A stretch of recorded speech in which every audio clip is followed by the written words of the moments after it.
Hi everyone, for today's mini vlog. So ayan ay naisipan ni Inday na tanggalin ang mga kalat dito sa ating labas dahil medyo hindi naman natin nagamit ang ibang mga bote. Ibabalik na natin sa may-ari kasi pinahiram lang sa atin nito.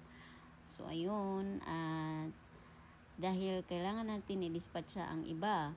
Kasi mahirap na din dahil yung iba nagsiubusan na ang mga bote dahil hindi na naibalik. So, kailangan ko na talagang ibalik ito sa may-ari para hindi na ito maubos. Kaya paghanapin ng may-ari, wala akong maibigay dahil naubos na nga dahil hindi kami nabalik sa atin kapag naghiram ng bote. So ayan, maglilinis muna tayo for today's video guys. At ang aking alaga ay naisip niya na, naku, saan ba ako pupunta nito? Bakit napakakalat, saan ang pwesto ko nito? So sabi ko sa kanya, mag-behave na muna siya at ang gagawin ko nito ay tatanggalin ko muna ang mga kalat. Dahil utos ng ating amo na linisin ang ating labas. So ito namang si Inday, sige linisin natin dahil kapag hindi tayo sumunod sa utos, wala tayong sasahurin.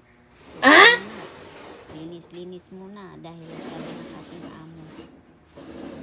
Tinatanggal natin yung mga bote na hindi na natin kailangan guys kasi medyo andito na nga sila nakatambak. So yung iba na ibigay ko na sa aking kumpare dahil sabi ko kay Marie kung kailangan na niya ng bote ay kailangan ko nang ibalik ang mga bote doon sa aking kumare dahil hiniram ko lang naman ito.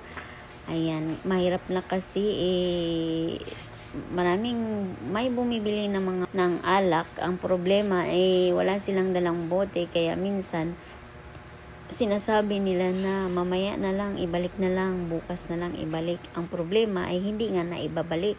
So, ang iba nauubos na ang mga bote. So, kapag kailangan ni Mari ng bote, wala akong maibigay. Kaya minabuti ko nang ibalik na ang mga bote dahil nagkaubusan ang mga bote ko rin dahil hindi nga na ibabalik. So, ayun lamang. Thank you for watching.